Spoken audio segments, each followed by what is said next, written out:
नमस्कार दोस्तों, मैं आलोक शुक्ला आज फिर उपस्थित हूं प्रसंग में एक बिल्कुल नए विषय के साथ। लेकिन आगे बढ़ने के पहले मेरी चैनल को सब्सक्राइब कर लीजिए और बेल आइकॉन भी दबा दीजिए ताकि आपको हर नए वीडियो का नोटिफिकेशन तुरंत मिलता रहे।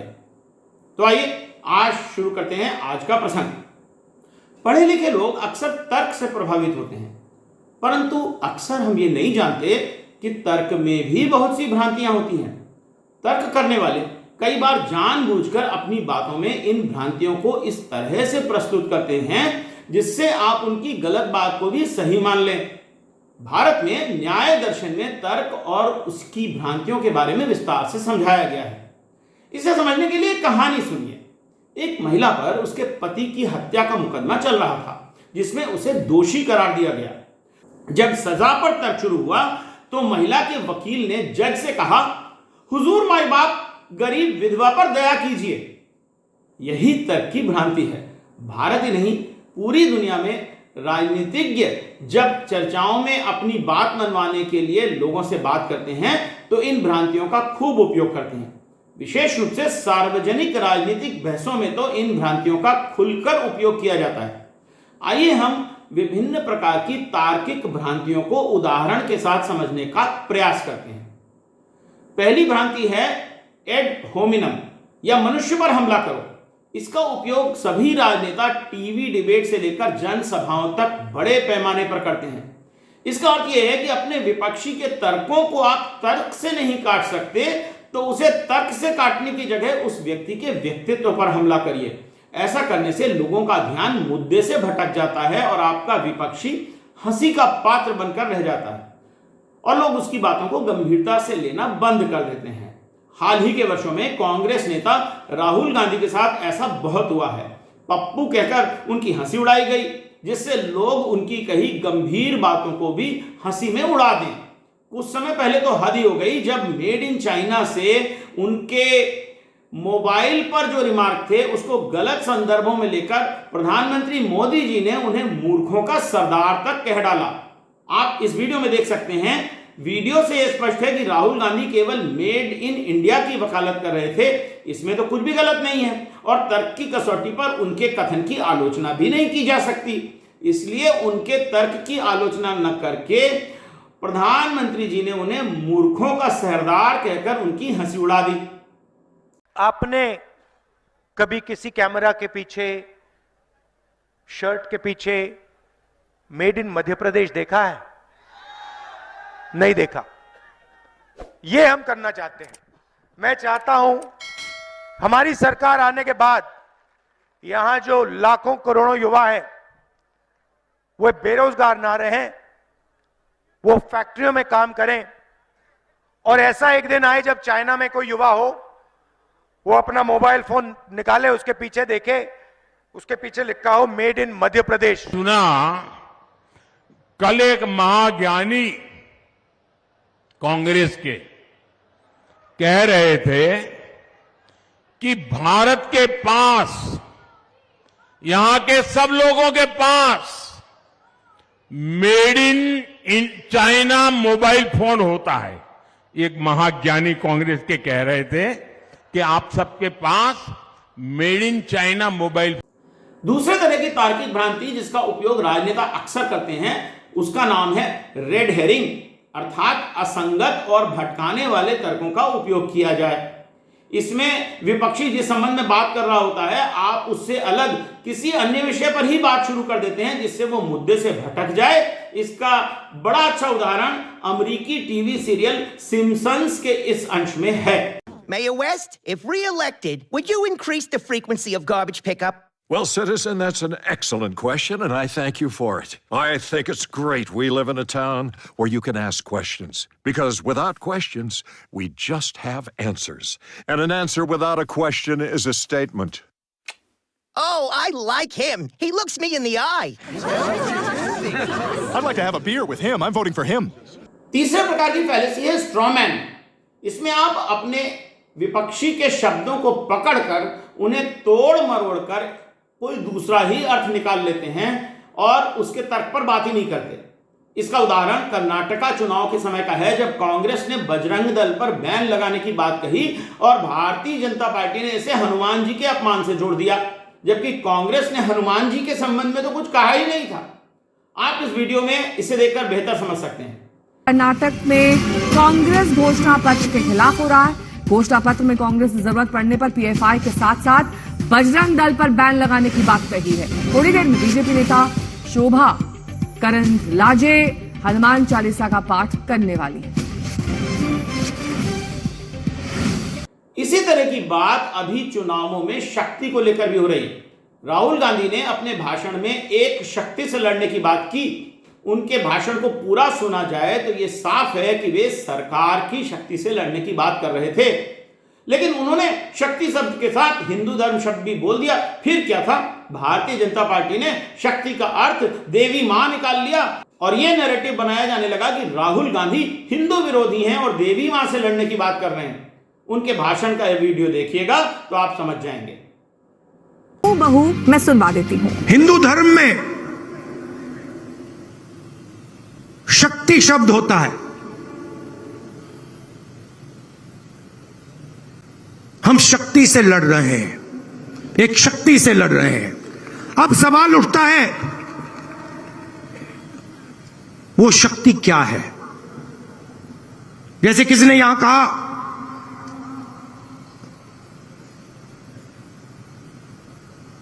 राजा की आत्मा ईवीएम में है। सही है, सही है। राजा की आत्मा ईवीएम में है। चौथी फैलेसी है इक्विवोकेशन। इसमें आप अपने विपक्षी की बातों का वो अर्थ बताते हैं जो उसने कहा ही नहीं है।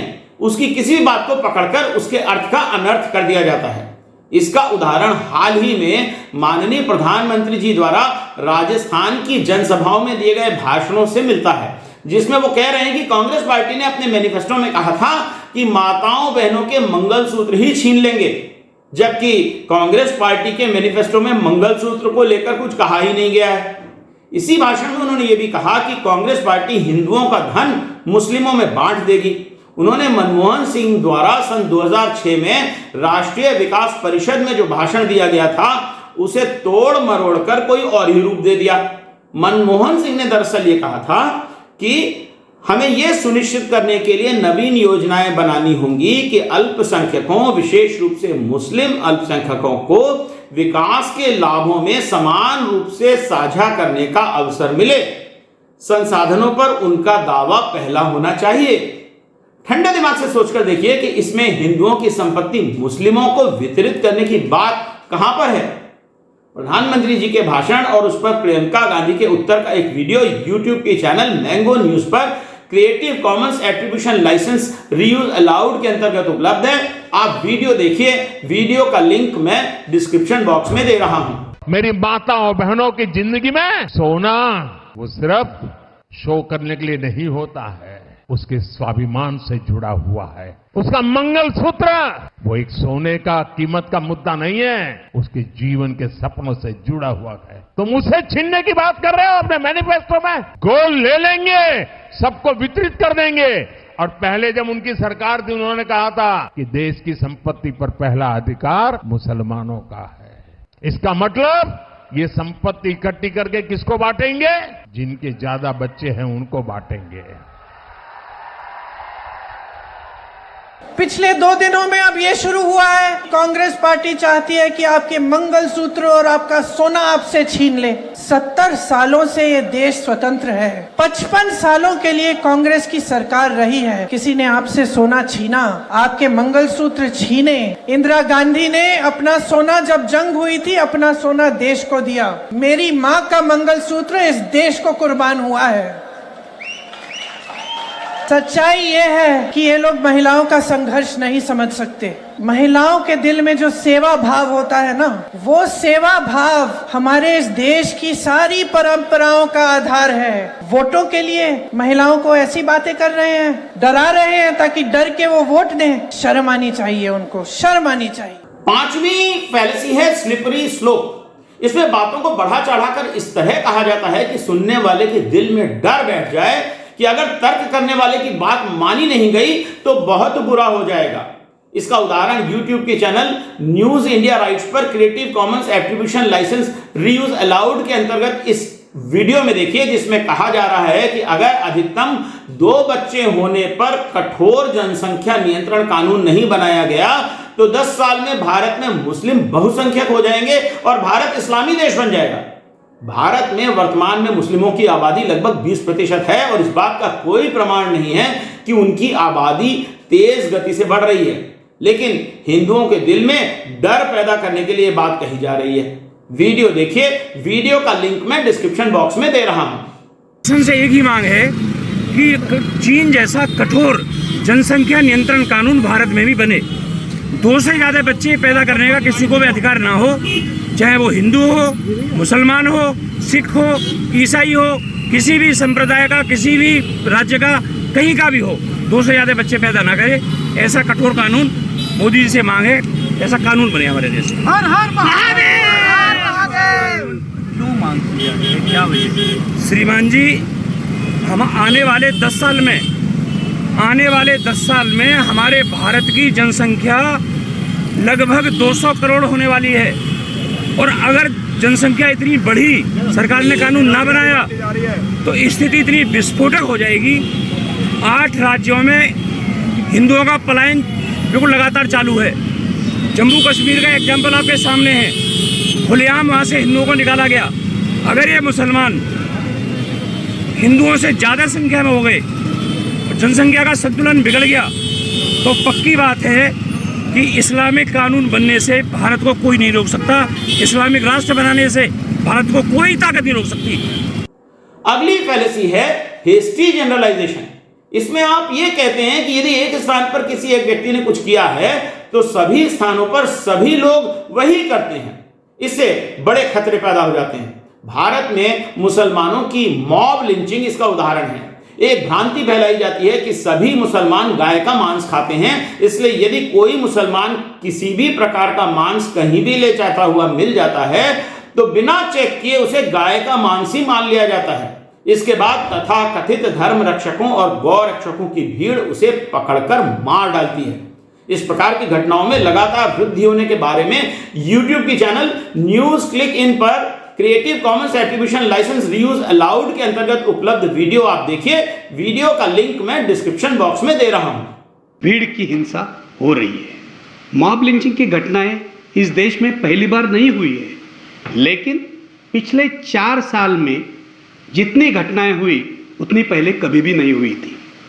2010 के बाद पिछले 8 साल में मॉब लिंचिंग की जो घटनाएं हुई है उसमें से 90% से ज़्यादा घटनाएं 2014 से 2018 तक पिछले 4 सालों में हुई है। दादरी में अखलाक हो, जुनैद हो या फिर ऊना में दलितों पर जो हमला हुआ वो हमला हो, ये सारी मॉब लिंचिंग की घटनाएं हैं, मॉब लिंचिंग के उदाहरण हैं। क्या सत्ता में बैठा हुआ पक्ष, सत्ता में बैठे हुए राजनेता मॉब लिंचिंग को लेजिटिमेसी दे रहे हैं? ये सवाल हमें पूछना होगा। क्या सत्ता में बैठे हुए मंत्री जो है वो मॉब लिंचिंग में जो अपराधी लोग हैं उनका समर्थन कर रहे हैं? एक और फैलेसी है फॉल्स डायलेमा। इसमें आप ऐसे वादे करते हैं कि सुनने वाले के पास आपकी बात को मानने के अलावा कोई चारा ही ना रह जाए। सुनने वाले को लगता है कि उसके पास 2 ही विकल्प हैं, एक अच्छा और दूसरा बुरा। प्रधानमंत्री जी और भाजपा के चुनावी भाषणों में यही कहा जा रहा है कि अगर लोगों ने मोदी जी को चुना तो वो अपनी गारंटी पूरी करेंगे और लोगों के जीवन में बहार आ जाएगी। दूसरी तरफ अगर लोगों ने कांग्रेस को चुन लिया तो देश बर्बाद हो जाएगा। इन भाषणों से ऐसा लगता है जैसे लोगों के पास मोदी जी और कांग्रेस के बीच किसी एक को चुनने का ही विकल्प है, दूसरा कोई चारा है ही नहीं, जबकि सच्चाई कुछ और है। जब आपको ऐसा फॉल्स डायलेमा परोसा जाता है तो आप ये पूछना भी भूल जाते हैं कि डायलेमा परोसने वाले के पिछले वादों का क्या हुआ। एक फैलेसी है बैंड वैगन फैलेसी। इसमें यह कहा जाता है कि अगर ज्यादातर लोग किसी के साथ हैं तो वह सही ही होगा। इसका उपयोग अक्सर तथाकथित बाबाओं के कार्यक्रम में भीड़ इकट्ठी करने के लिए किया जाता है। लोगों से कहा जाता है कि इतने सारे लोग बाबा जी के भक्त हैं तो बाबा जी सचमुच ही पहुंचे हुए हैं, इतने लोग आखिर गलत तो नहीं हो सकते। इसी प्रकार का झूठ विज्ञापनों में भी बोला जाता है। यह कहा जाता है कि मेरी कंपनी के उत्पाद पर सभी भरोसा करते हैं, इसलिए मेरा उत्पाद दूसरों से अच्छा है। एक फैलेसी सर्कुलर आर्गुमेंट है। इसमें किसी निष्कर्ष का आधार वही होता है जो निष्कर्ष स्वयं है। निष्कर्ष के लिए किसी औचित्य की आवश्यकता नहीं रहती। जैसे मैं कहूं कि ईश्वर है और ईश्वर ने ही ये सारा संसार बनाया है, ये इसी बात से सिद्ध है कि ये संसार है, इसलिए ईश्वर ने ही इसे बनाया होगा। या यूं कहूं कि भारत सर्वश्रेष्ठ देश है क्योंकि वो भारत है। एक फैलेसी होती है अपील टू हिपोक्रेसी। इसमें यदि कोई आप पर आरोप लगाता है तो आप उस पर भी वही आरोप लगाकर कहने लगते हैं कि मैंने गलत किया तो तुमने भी गलत किया। परंतु दो गलत बातें मिलकर एक सही बात नहीं बनाती हैं। भारत में टीवी डिबेट में अक्सर दिखाई देता है कि अगर किसी पार्टी के नेता पर भ्रष्टाचार का आरोप लगे तो उस पार्टी का स्पोक्स पर्सन आपको यह कहता हुआ मिलेगा कि दूसरी पार्टियों में तो और भी अधिक भ्रष्टाचार है। हाल ही में मोदी वॉशिंग मशीन के विज्ञापन यही कह रहे हैं। वे कह रहे हैं कि अन्य पार्टियों के भ्रष्ट लोग जब भाजपा में शामिल हुए तो उन पर भ्रष्टाचार के केस बंद कर दिए गए। परंतु ये कहने वाले ये भूल जाते हैं कि भ्रष्टाचार के आरोप तो उन पर भाजपा में शामिल होने के पहले उस समय लगे थे जब वो उनकी पार्टी में थे। भाजपा पर भ्रष्टाचार का आरोप लगाकर अन्य पार्टियां अपने भ्रष्टाचार का बचाव तो नहीं कर सकती। इसी तरह की और बहुत सारी तार्किक भ्रांतियों का सामना हमें लगातार करना ही होता है। इनका उपयोग हम सभी अपने दैनिक जीवन में लोगों के साथ बातचीत में करते ही रहते हैं।